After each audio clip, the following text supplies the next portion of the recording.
వచ్చి దేవదత్తు గారు మీ దగ్గరికి వచ్చింది. అరే కథ నేను విన్నాను అన్న. అసలు మీకు అంత నచ్చిన కథ మొదట్లోనే అప్పుడే వచ్చినప్పుడు ఎందుకు దాన్ని ఎందువల్ల వెనక్కి వెళ్ళిపోయి మళ్ళీ ఈ విధంగా రావాల్సి వచ్చింది? మధ్యలో ఫస్ట్ వెబ్ ఒరిజినల్ గా తీద్దామని అనుకుని మొదట్లో విన్నానండి.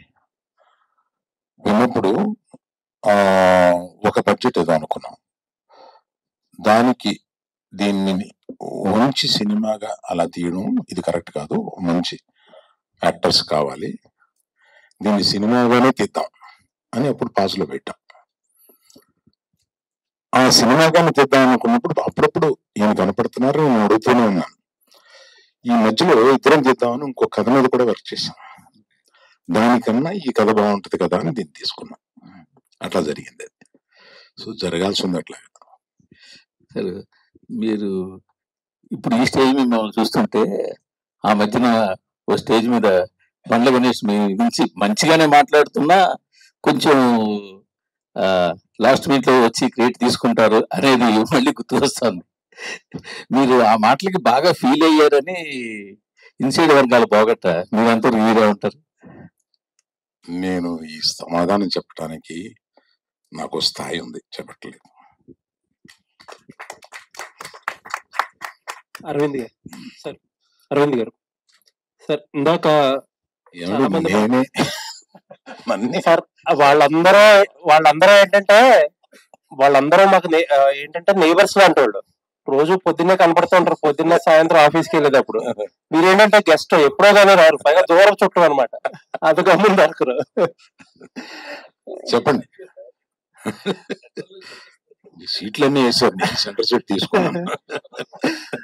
సార్ అది గీతార్ట్స్ అంటే 50 years లెగసీ. ఎన్నో మీరు అన్నారు ఇందాక 1.5 నుంచి 3.5 అంటే కోట్లు సంపాదించారని చెప్పారు కాబట్టి ఇంకా కొత్తగా చెప్పడానికి ఏం లేదు. అలాంటి గీతార్ట్స్ ఎందుకు సేఫ్ గేమ్ ప్లే చేస్తున్నారు ఈ మధ్య కాలంలో? ఎందుకంటే మీ నెక్స్ట్ తరం జూనియర్స్ అందరూ యాక్టివ్ గా సినిమాలు చేస్తున్నారు. అరవింద్ గారు ఎక్కువగా ప్రెజెన్స్ లోనే ఉంటున్నారు. రిస్క్ తీసుకోవడం అంటే ఇప్పుడు కూడా చాలా యాక్టివ్ గా ఉంటారు, బట్ రిస్క్ తీసుకోవడానికి ఇప్పటికి అరవింద్ గారు భయపడుతున్నారు అంటే? మీరు రిస్క్ ని నిర్వచించండి సార్. అది మీరు నిర్వచిస్తేనే కరెక్ట్ గా. నేను ఇది రిస్క్ కింద ఫీల్ అవుతున్నాను. మీరు ఫైనాన్షియల్ గానే మాట్లాడాల్సి వస్తే ఇది రిస్క్ గా ఫీల్ అవుతాను. ఫైనాన్షియల్ గా అనుకుంటే మీరు ఫైనాన్షియల్ గా కాకుండా రిస్క్ తీసుకోమని ఇంకేదైనా చెప్తున్నారు. Every film is a risk, for every producer it's a risk. Risk గ్యారంటీలతో ఇక్కడికి వచ్చేది ప్రేక్షకులని గ్యారంటీతో ఏది తీసుకురాలేండి. ఎవ్రీ ఫిల్మ్ వరుస హిట్స్ కొట్టిన డైరెక్టర్స్ కానీ బ్యానర్స్ కానీ వాళ్ళకి ఫస్ట్ సినిమా పడుతుంది అని అంటే లోపల దడ ఉంటుందండి ఎవరికైనా.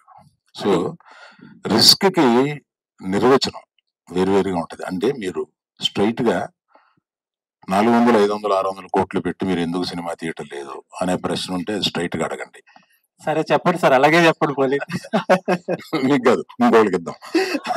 లేదు చెప్పండి, చెప్పే కదా వేరే వాళ్ళకి ఇస్తా బైక్.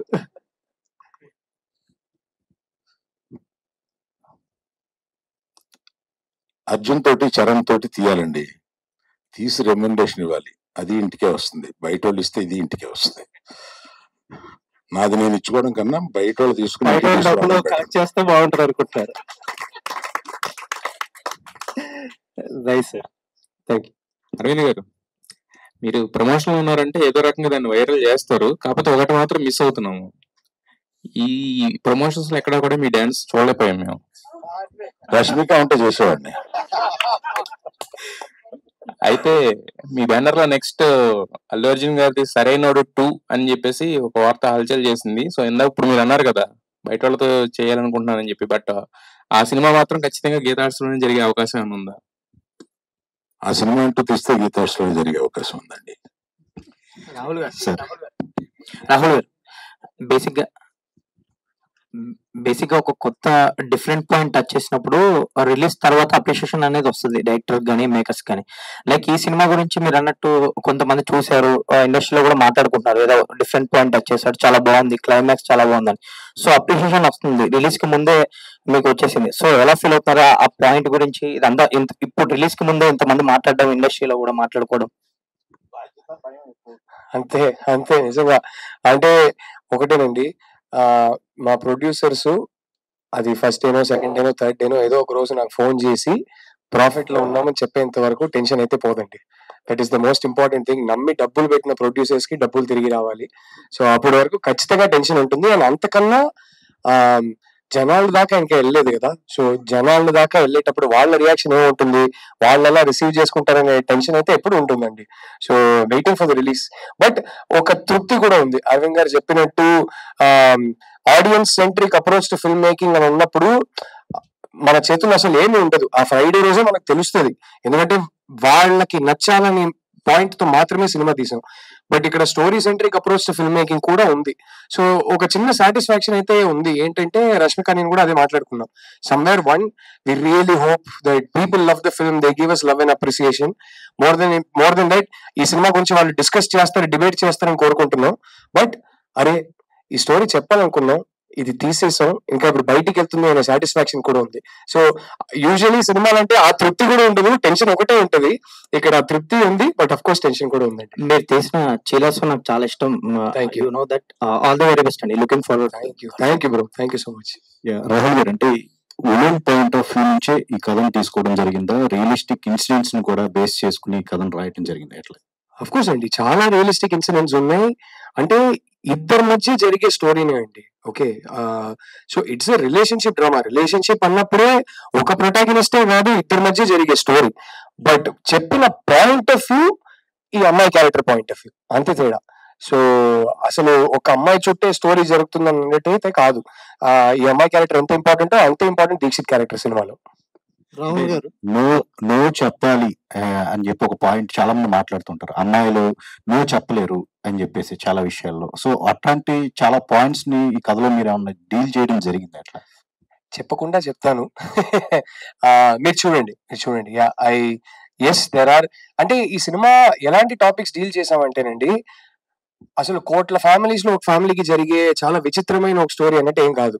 ప్రతి ఫ్యామిలీలో ఎక్కడో మీరు మీ ఫ్రెండ్ సర్కిల్లోనో ఎక్స్టెండెడ్ ఫ్యామిలీలో చూసుంటారు అలాంటి క్యారెక్టర్స్, అలాంటి ప్రపంచం, అలాంటి ఇన్సిడెంట్స్, అలాంటి స్టోరీ. ఒకటే ఏంటంటే అందరి లైఫ్ లో జరిగే కొన్ని స్టోరీస్, చాలా సినిమాలు చాలా స్టోరీస్ లో దాని గురించి మాట్లాడతారు. అందరి లైఫ్ లో జరిగే కొన్ని పాయింట్స్ గురించి ఎవరు మాట్లాడరు, సినిమాలో డిస్కస్ చేయరు, బయట కూడా ఓపెన్ గా డిస్కస్ చేసుకోలేరు. అలాంటి కొన్ని పాయింట్స్ గురించి ఈ సినిమా తీసాము. So I think that is the uniqueness of the film. ఏంటంటే ఒక పక్కనేమో చాలా రిలేటబుల్ గా ఉంటుంది బికాస్ అందరికి జరిగే ఇన్సిడెంట్స్, బట్ ఒక పక్కనేమో ఎవరు మాట్లాడిన ఇన్సిడెంట్స్ కాబట్టి ఒక యూనిక్నెస్ కూడా ఉంటుంది. సో అది నమ్ముతున్నానండి. రాహుల్ గారు, సో వై రష్మిక అంటే, ఎందుకంటే ఆమె కమర్షియల్ సినిమాలు చేస్తుంది, పాన్ ఇండియా సినిమాలు చేస్తుంది. ఈ రోల్, ఈ సెటిల్డ్ గా ఉండే రోల్ ఎందుకు ఆమెను తీసుకోవడానికి రీజన్ ఏంటి? బిహైండ్ అంటే ముందు ఎవరికైనా చెప్పారా? సమంత గారు ఉన్నారు, ఆమె క్లోజ్ మీకు. సో ఈమెనే ఎందుకు చూస్ చేసుకు? సార్ ఒకటి, first of all it is our privilege that we got an A-lister, one of the biggest female stars in the country today do this film. నాకేంటంటే సార్, నాకు ప్రతి సినిమాతో నేను 50 crores శాలరీ కావాలి, నేను 200 కోట్ల సినిమా చేయాలి, నాకు 300 crore బడ్జెట్ కావాలి, అది నా గ్రీడే కాదు సార్. నా గ్రీడ్ ఏంటంటే నాకు చెప్పాలనుకున్న స్టోరీ, నేను నమ్మే స్టోరీస్ నాకు చెప్పాలి, బట్ అది ఎక్కువ మంది జనాలకి రీచ్ అవ్వాలి అనే గ్రీడ్ నాకు. సో ఇప్పుడు ఇలాంటి ఒక స్టోరీ చెప్పేటప్పుడు రష్మిక లాంటి ఒక ఆర్టిస్ట్, ఇంత పాపులర్ ఆర్టిస్ట్, ఇండియాలోనే ఇప్పుడు పీక్ లో ఉన్న ఒక హీరోయిన్ ని తీసుకొచ్చి చెప్తున్నప్పుడు, అరవింద్ గారు లాంటి ఒక ప్రొడ్యూసర్ మాకు దొరికినప్పుడు, గీతా ఆర్ట్స్ అండ్ ధీరజ్ మొగిలిని ఇలాంటి బ్యానర్స్ మాకు దొరికినప్పుడు ఎక్కువ రీచ్ ఉంటుంది. అది నా గ్రీడ్ అండి. And we're happy. యాక్చువల్లీ ఈ క్వశ్చన్ మీరు అడగాల్సింది రష్మికని. రష్మిక మా స్టోరీ చూస్ చేసినందుకు ఐఎమ్ వెరీ హ్యాపీ, బికాస్ ఆ గ్రీడ్ నెరవేరుతుంది. ఒక మెయిన్ స్ట్రీమ్ స్టార్ తో చెప్పగలుగుతున్నాను ఈ స్టోరీని. సో రీచ్ ఎక్కువ ఉంటుంది. So and she's perfect for the role. She's absolutely perfect for the role. ఎందుకు ఇంకొకరు కాదు అంటే, అంటే నేను రాస్తున్నప్పుడు ఇప్పటి వరకు ఏ స్క్రిప్ట్ ఒక యాక్టర్ ని మైండ్ లో పెట్టుకొని రాయలేదండి.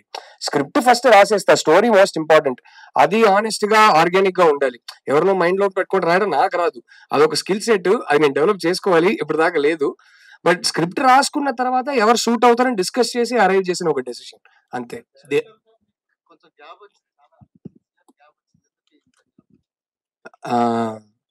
సార్ కి ఒక చాలా famous Indian super star son ఉన్నారు. ఆయన ఒక సినిమాలో మంచి డైలాగ్ చెప్పారు, గ్యాప్ ఇవ్వలేదు వచ్చిందని.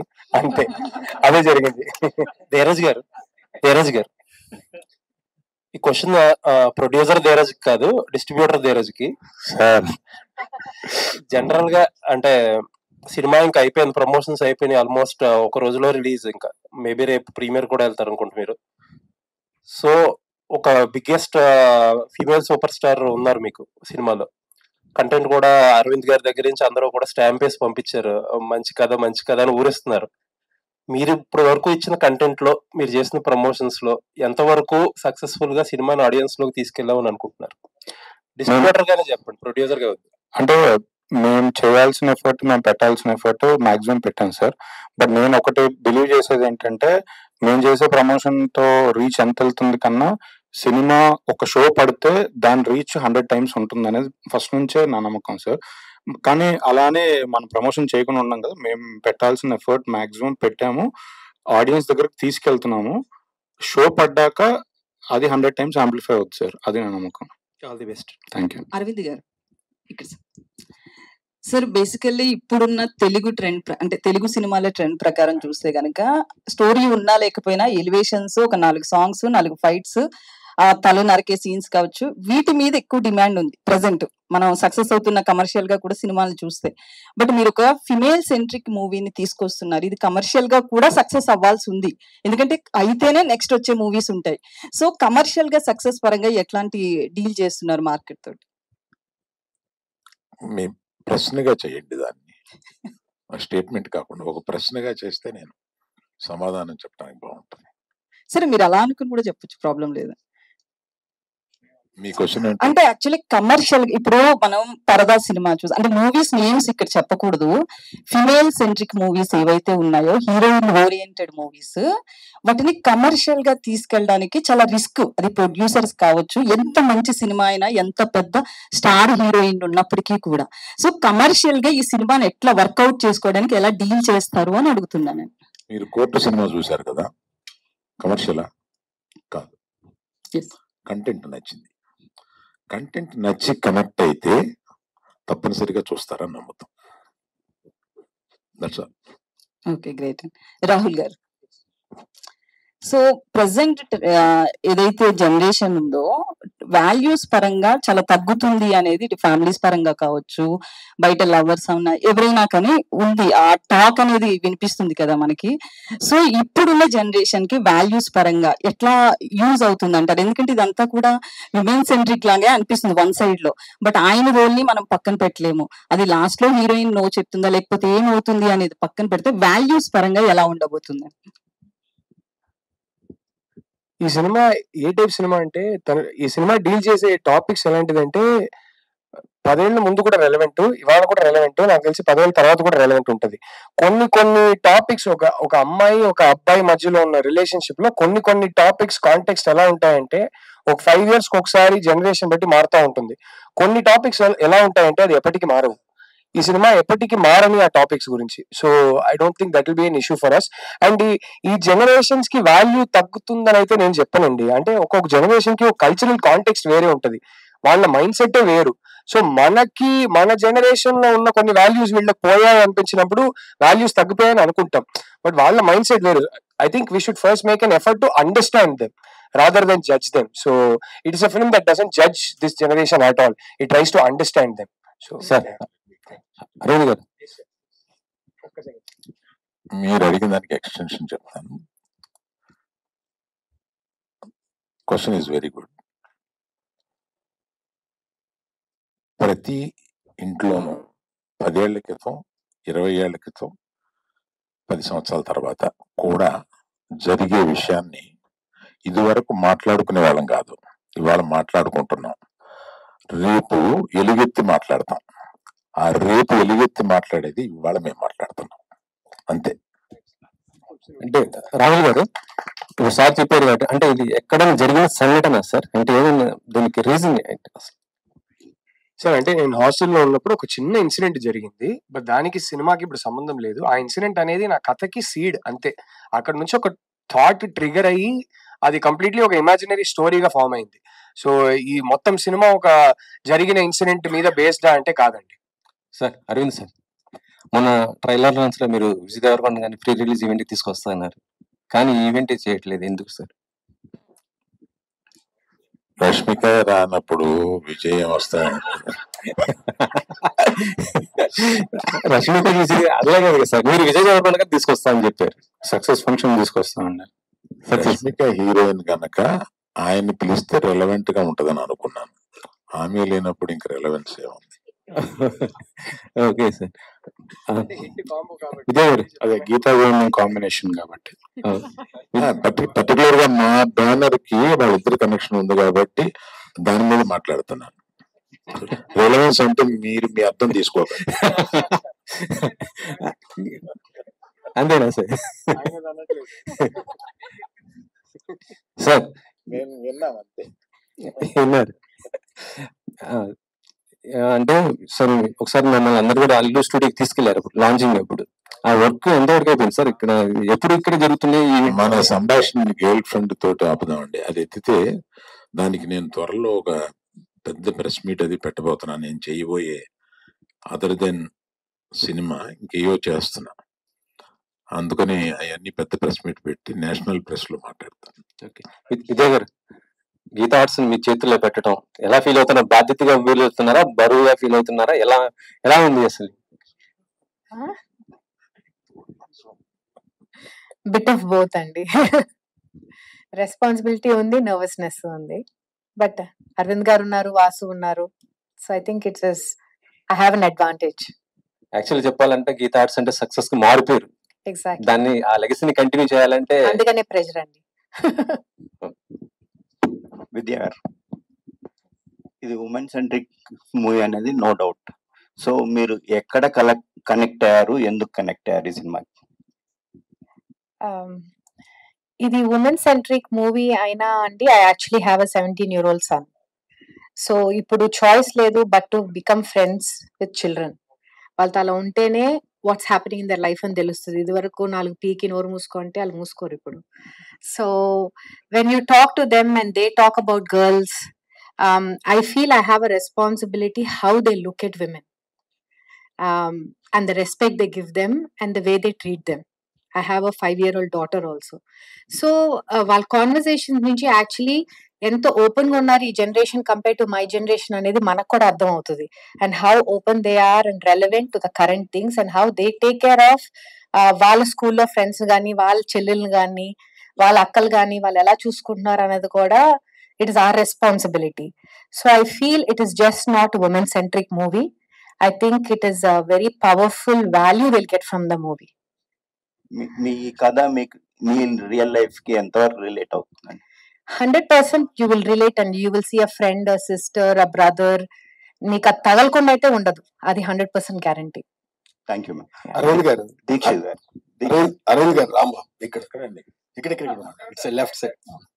రాంబాబు గారు చేయలేదంటే లేట్ గా వచ్చారు. ఇక్కడ నిలబడాలనుకున్నాను. Yes, thank you sir. Sir మీకు ఇప్పుడే రష్మికకి మీ బ్యానర్ కు అనుబంధం చెప్పారు సార్. ఇంటర్వ్యూస్ లో మీ డైరెక్టర్ అండ్ ప్రొడ్యూసర్ ఏం చెప్పారంటే ఈ సినిమాతో ఆవిడ గ్యారెంటీ నేషనల్ అవార్డు వద్దని ఎక్స్పెక్ట్ చేస్తున్నారు. మీ ఎక్స్పెక్టింగ్ ఏంటి ఈ సినిమా చూసిన తర్వాత?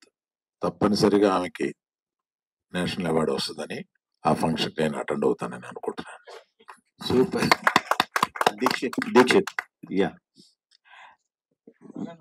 విక్రమ్ క్యారెక్టర్ ద్వారా మీ లైఫ్ మీద ఎంతవరకు ఇంపాక్ట్ ఉంది? ఈ సినిమా ద్వారా మీరు ఏం నేర్చుకున్నారు?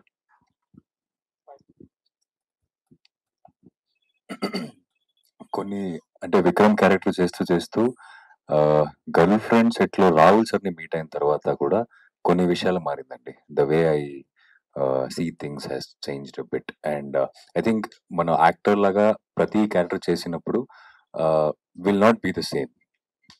there will be some takeaway from the characters we do. I think Vikram had those things అండి.